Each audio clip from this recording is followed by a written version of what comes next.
Hello friends, welcome to science explored. हमने पिछले video में अस्थमा के कॉजेस, सिम्टम्स, डायग्नोसिस और इसकी ट्रीटमेंट डिस्कस की थी। आज के इस वीडियो में हम अस्थमा के टाइप्स डिस्कस करने वाले हैं। बट इसके टाइप्स देखने से पहले इससे रिलेटेड कुछ बेसिक बातें पहले हम समझ लेते हैं। नॉर्मल कंडीशन में क्या होता है, जब भी हम ब्रीथिंग करते हैं तब हर एक ब्रीथ में हम नोज या माउथ से एयर को इनहेल करते हैं। जैसे ही ये एयर हम इनहेल करेंगे, ये एयर इस एयर पैसेज से होके यहाँ पे जो एयर सैक्स होते हैं जिसे हम अल्वियोलाई कहते हैं, वहाँ पे ये एयर पहुँच जाती है। और जैसे ही ये एयर इस अल्वियोलाई में जाती है, वहाँ पे एयर में से ऑक्सीजन को एब्सॉर्ब किया जाता है और ये ऑक्सीजन ब्लड के साथ मिक्स किया जाता है और उसे पूरे बॉडी में सप्लाई किया जाता है। बट ये कब होता है? जब पर्सन के लंग्स ये हेल्दी होते हैं, तो नॉर्मल कंडीशन में ये होता है। बट अस्थमा के कंडीशन में इस एयरवे में कुछ प्रॉब्लम हो जाता है, जैसे कि इन्फ्लामेशन और स्वेलिंग के कारण एयरवे नैरो हो जाते हैं और पेशेंट को ऑक्सीजन सप्लाई प्रॉपर नहीं हो पाता है और इस वजह से पेशेंट में अस्थमा के सिम्टम्स दिखाई देना स्टार्ट हो जाता है। और इसके क्या सिम्टम्स होते हैं ये हमने पिछले वीडियो में ही डिस्कस कर लिया है। आज के इस वीडियो में हम सिर्फ अस्थमा के अलग अलग टाइप डिस्कस करेंगे। अस्थमा के बहुत से टाइप्स हैं जो कि अस्थमा के कॉजेस और उसके सिम्टम्स के बेसिस पे है। तो अस्थमा का सबसे पहला जो टाइप है वो है intermittent asthma. This type of asthma comes and goes, मतलब इस टाइप के अस्थमा के जो सिम्टम्स है वो ज़्यादा समय तक नहीं दिखाई देते हैं और इसी वजह से इंटरमिटेंट अस्थमा यूजुअली मेडिसिन से ही ट्रीट किया जा सकता है। अस्थमा का सेकेंड टाइप है persistent asthma. Persistent asthma means patient को इसके सिम्टम्स बहुत समय तक दिखाई दे सकते हैं।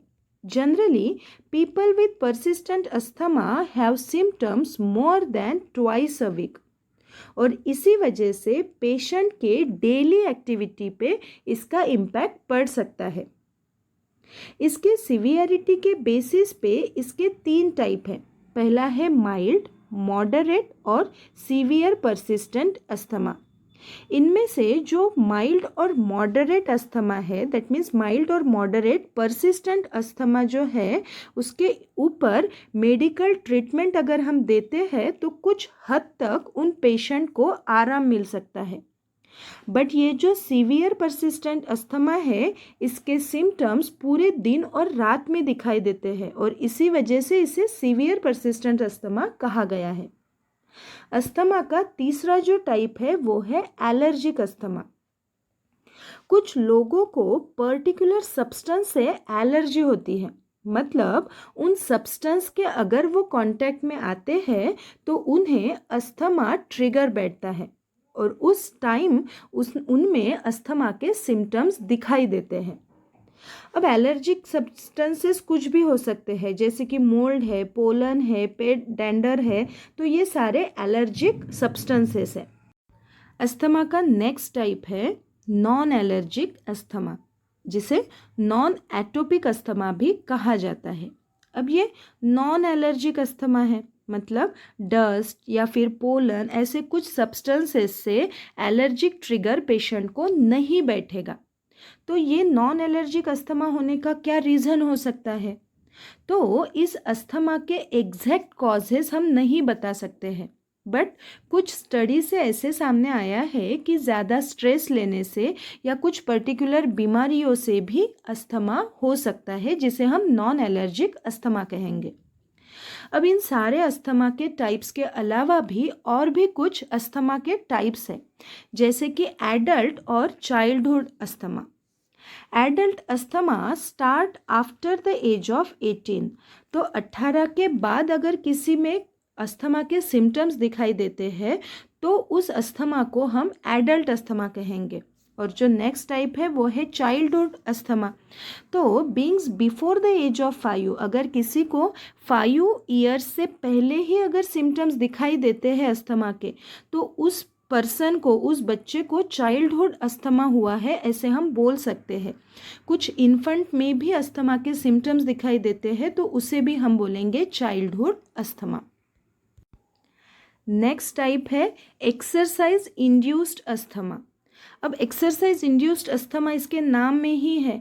अब कभी कभी क्या होता है, ज़्यादा एक्सरसाइज करने से किसी में अस्थमा के सिम्टम्स दिखाई देना स्टार्ट होता है, उन्हें ट्रिगर बैठता है क्योंकि उसके लंग्स प्रॉपरली काम नहीं कर पाते हैं, उसके बॉडी में ऑक्सीजन का सप्लाई प्रॉपरली नहीं हो पाता है, क्योंकि जो एयर पैसेज हमने देखा था वहाँ पे स्वेलिंग वगैरह आई अगर है तो इस वजह से एक्सरसाइज में उसके बॉडी में ऑक्सीजन का सप्लाई प्रॉपरली नहीं हो पाता है और उसी टाइम उनमें अस्थमा के सिम्टम्स दिखाई देंगे और उस अस्थमा को हम कहेंगे एक्सरसाइज इंड्यूस्ड अस्थमा।